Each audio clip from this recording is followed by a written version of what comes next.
When Donald Trump stepped into the Oval Office, he inherited not just an economy that needed adrenaline, but a foreign policy landscape shaped by decades of careful diplomacy. America was strong, yes, but it was also entangled, cautious, predictable. To many leaders around the world, the United States had become a nation that preferred discussion over confrontation, compromise over clarity, and patience over power. It was a system built on maintaining stability. But Trump believed that stability had come at a price. America had been taken advantage of. To him, the word ally did not automatically mean asset, and the word agreement did not automatically mean fair. He believed America had been too soft, too generous, too apologetic. His mission was not to maintain the world's comfort.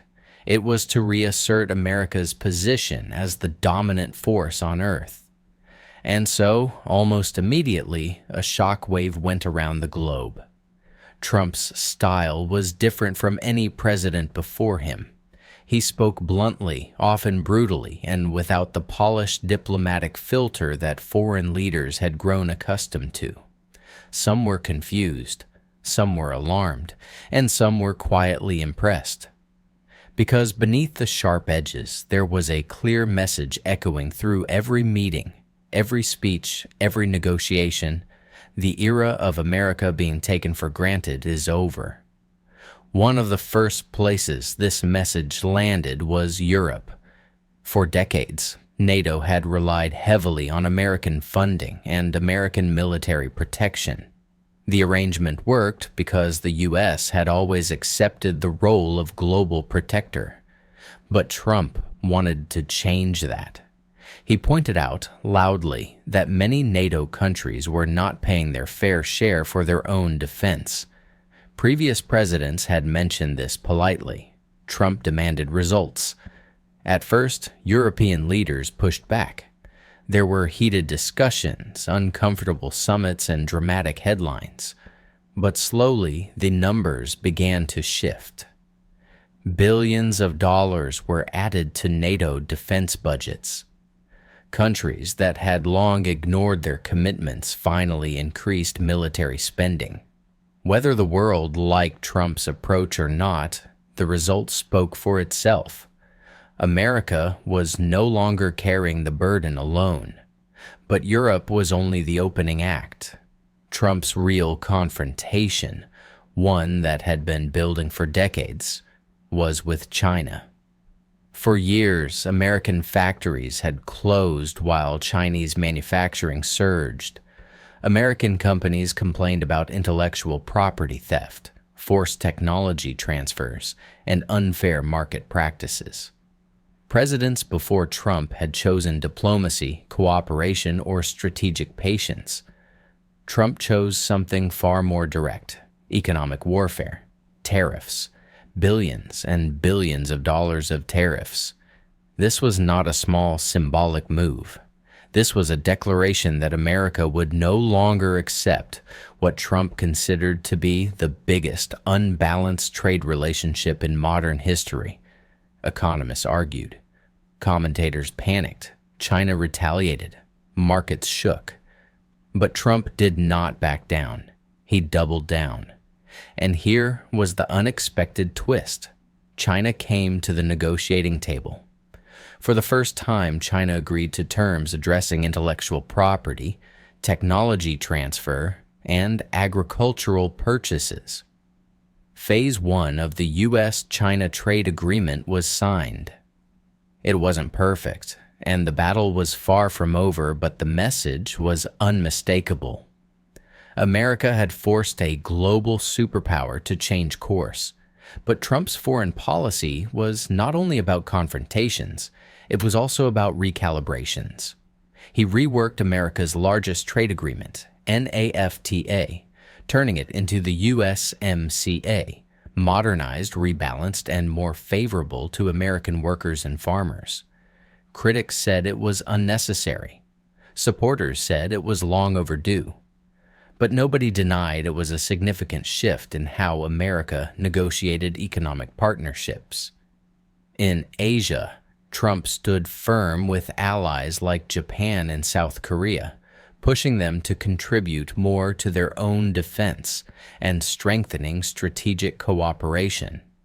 In the Middle East, he took a different approach than most presidents, one focused on rebuilding relationships with traditional allies and confronting threats head-on. This approach led to something few had predicted: the Abraham Accords. For decades, the idea of Arab nations normalizing relations with Israel seemed impossible without resolving the Israeli-Palestinian conflict. Yet under Trump, the impossible happened. The United Arab Emirates, Bahrain, Sudan, and Morocco signed agreements that reshaped the geopolitical landscape of the Middle East. It was one of the most significant diplomatic breakthroughs in the region in modern history. And while Trump's critics argued about the long-term stability of these agreements, even they acknowledged the magnitude of what had occurred. Countries that had been adversaries for generations were now establishing embassies, trade relationships, and security cooperation. Something had shifted. At the same time, ISIS, which had once controlled vast territories across Syria and Iraq, was driven to near total collapse. Trump inherited a battlefield already in motion, but he expanded operations, removed restrictive engagement rules, and empowered military commanders with greater flexibility. Within months, ISIS lost its final strongholds. Their self-proclaimed caliphate evaporated. The terrorist who had declared war on the world, Abu Bakr al-Baghdadi, was eliminated in a U.S. raid under Trump's orders. On the Korean Peninsula, Trump attempted something unprecedented: direct engagement with North Korea's Kim Jong-un. The image of the two leaders shaking hands in Singapore stunned the world. Critics said it was dangerous theater. Supporters said it was bold diplomacy. But regardless of opinion, North Korea paused nuclear tests for an extended period, a shift from the constant missile launches that had occurred before. Meanwhile, Trump increased military spending dramatically, rebuilding branches of the armed forces and launching a brand new military branch, the Space Force. What began as a punchline in late-night comedy shows quickly became a serious institution aimed at protecting American interests in space, a domain that had quietly become the next frontier of global competition. Piece by piece, Trump was reshaping America's posture in the world. Some saw chaos, some saw clarity, some saw danger, yet others saw strength. Through every controversy, headline, and diplomatic storm, one theme remained constant: Trump wanted America to negotiate from a position of undeniable power. He withdrew from agreements he believed were unfair. He restructured alliances he believed were outdated. He applied pressure where he believed America had been too soft for too long. And while global opinions varied wildly, the perception of American unpredictability created something the U.S. had not possessed in years: leverage.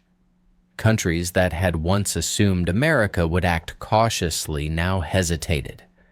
Nations that had taken U.S. support for granted began reconsidering their positions. Enemies who believed America had grown passive found themselves facing a leader willing to escalate quickly and publicly. This new posture, the mixture of confrontation, renegotiation, and pressure, was not diplomacy as usual. It was diplomacy as Trump envisioned it: fast, direct, transactional, and driven by raw leverage rather than long-term philosophical ideals. By the end of Trump's third year, America's presence on the global stage had undeniably changed. Some alliances were tighter, some rivalries were sharper, Some regions were more stable, others were more tense. But the overarching result was clear. The world was paying very close attention to the United States again. And inside America, many citizens felt something they had not felt in a long time, that their country was leading with strength, not apologizing, not hesitating, not shrinking, but asserting itself boldly. This was the second pillar of America's resurgence, the restoration of power, presence, and confidence beyond its borders. And that brings us to the next chapter of this story,